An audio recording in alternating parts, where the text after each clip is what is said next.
Pemirsa, sidang pra-peradilan hari ini akan dilanjutkan dengan agenda yakni menyerahkan kesimpulan baik itu dari pihak termohon maupun oleh pemohon. Nah, kami akan ajak Anda untuk langsung menuju ke Pengadilan Negeri Bandung, Jawa Barat untuk bergabung bersama rekan kami Leo Chandra di sana mengabarkan situasi terkini di Pengadilan Negeri Bandung, Jawa Barat. Leo, pukul berapa sidang akan dimulai?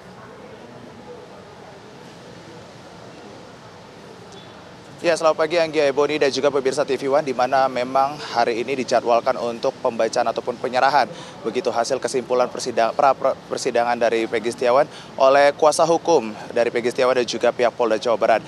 Dalam hal ini juga persidangannya akan dimulai pada pukul 9 pagi nanti di ruang 1 Pengadilan Negeri Bandung, Jawa Barat, tepatnya di ruang sidang Kusut Mahamaja.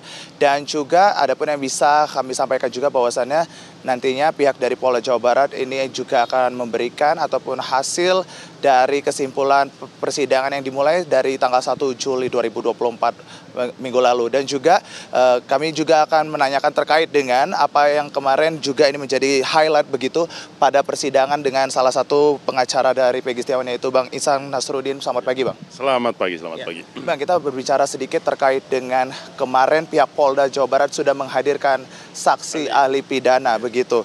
Dan bagaimana nih pihak kuasa hukum melihat dari saksi ahli pidana yang dihadirkan oleh Polda Jawa Barat? Kalau kemarin kami melihat bahwa bahwa kemarin kita melihat ahli yang dihadirkan oleh pihak Polda Jawa Barat, menurut kami sangat kurang sekali. Dan keterangannya itu justru menurut hemat saya hanya sebatas textbook undang-undang. Jadi maksudnya begini, kalau seandainya ahli itu mau hadir ke persidangan, redaksinya adalah sama dengan redaksi di undang-undang, ya buat apa? Kita semua bisa membaca undang-undang. Ya kan begitu. Yang kami harapkan kemarin itu adalah ahli yang dihadirkan oleh pihak Polda mengeluarkan pendapatnya. Pendapatnya ini, pengetahuan di bidang hukumnya ini yang akan kita uji. Tapi ternyata setiap apapun jawaban, apapun pertanyaan yang berbeda-beda, selalu dia hanya berfokus pada dua alat bukti. Ada apa dengan dua alat bukti? Maksud kami kan mau menguji apakah dua alat bukti itu diukur secara kualitasnya, kemudian harus ada persesuaiannya, apakah perolehannya sah atau tidak, tapi ini enggak. Semuanya dia cuma menyatakan dua alat bukti, titik. Dua alat bukti, titik. Kalau yang kemudian, sehingga saya bertanya dalam persidangan, kalau kemudian alat buktinya itu diperoleh dengan cara-cara yang tidak sah atau diambil dengan cara-cara serampangan, maka ini kan merugikan para pencari keadilan. Ini betul-betul tidak memberikan edukasi kepada publik. Keterangan-keterangan ahli seperti ini tidak memberikan edukasi. Makanya saya tutup pertanyaan saya, apakah di persidangan, saya sampaikan, padahal kami sudah paham itu, apakah di persidangan keterangan ahli ini wajib untuk dipertimbangkan oleh hakim tunggal? Ahli ini juga langsung menjawab, oh itu tidak wajib. Oh, kalau begitu lebih baik tidak perlu dipertimbangkan keterangan-keterangan ahli yang subjektif seperti ini. Tapi yang saya mau sampaikan dalam perkara ini, sebenarnya pada pokoknya perkara ini sederhana, kemudian ringan. Artinya begini, klien kami Peggy Setiawan dituduh melakukan sebuah perbuatan pidana, ya kan? Tapi yang kemudian kami mengatakan Anda salah orang. Dalam hal ini pihak kepolisian, Anda salah tangkap, salah menetapkan tersangka. Seharusnya ketika kami mengajukan bukti, baik bukti surat maupun bukti saksi, seharusnya di situ perdebatan kita adalah Peggy Setiawan adalah bukan Peggy Peron. Itu yang kita buktikan. Kalau seharusnya pihak kepolisian membuktikan adalah Peggy Peron adalah Peggy Setiawan. Ini cuma itu saja perdebatannya. Tapi begitu kita masuk dalam perdebatan itu, mereka kaitkan putusan. Putusan ini tidak dapat dimaknai, tidak ada relevansinya sama Peggy Setiawan. Makanya bagaimana mereka menempatkan bukti itu mengaitkan kepada orang lain yang nggak nyambung. Kalau berkaitan sama KTP, KK, rapor dan sebagainya, ini juga adalah milik Peggy Setiawan. Tidak ada kaitannya juga dengan Peggy Peron. Makanya dua alat bukti ini kami anggap bahwa penetapan Peggy Setiawan itu tidak relevan. Bukan tidak terpenuhi. Makanya dugaan kami dari awal ternyata benar. Bahwa tindakan pihak Polda ini menurut kami anggap bahwa ini tindakan yang sewenang-wenang.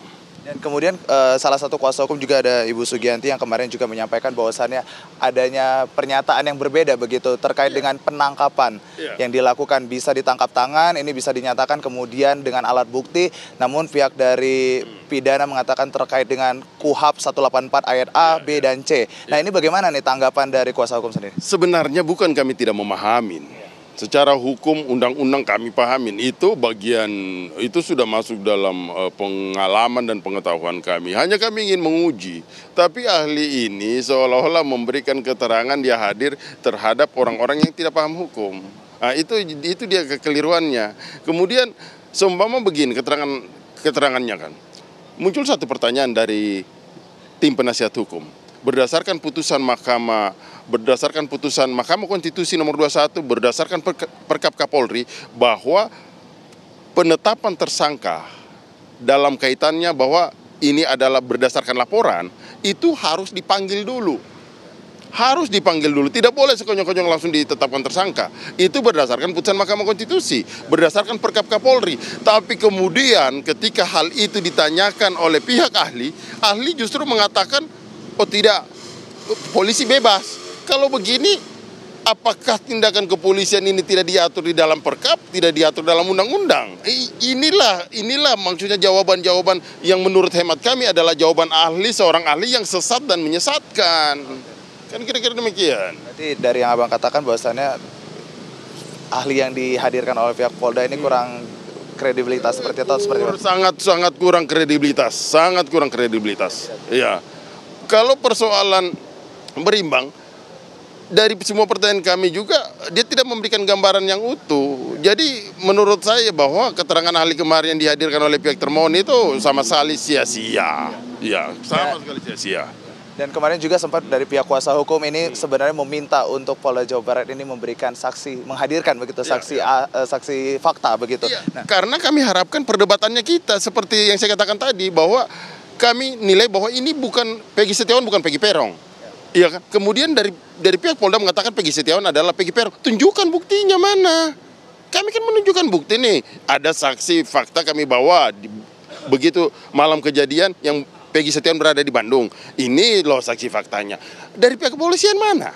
Tidak, sama sekali tidak ada saksi. Kalau putusan pengadilan para terpidana itu nggak ada kaitan sama Peggy Setiawan. Tidak dapat dimaknai bahwa ini adalah bagian dari Peggy Setiawan. Tidak boleh. Terkait dengan barang bukti ataupun berkas-berkas yang dihadirkan pada persidangan kemarin ini, bagaimana dari pihak kuasa hukum melihat berkas-berkas ataupun yang dihadirkan oleh pihak Polda seperti itu? Kalau menurut hemat kami, berkas-berkas atau bukti yang dihadirkan oleh pihak Polda memang itu sudah berkas atau bukti yang 8 tahun yang lalu. Kemudian ada bukti-bukti yang beberapa tahun yang lalu, 2020, seumpama permohonan gerasi. Permohonan gerasi ini kan permohonan 8 orang terpidana itu, ya kan?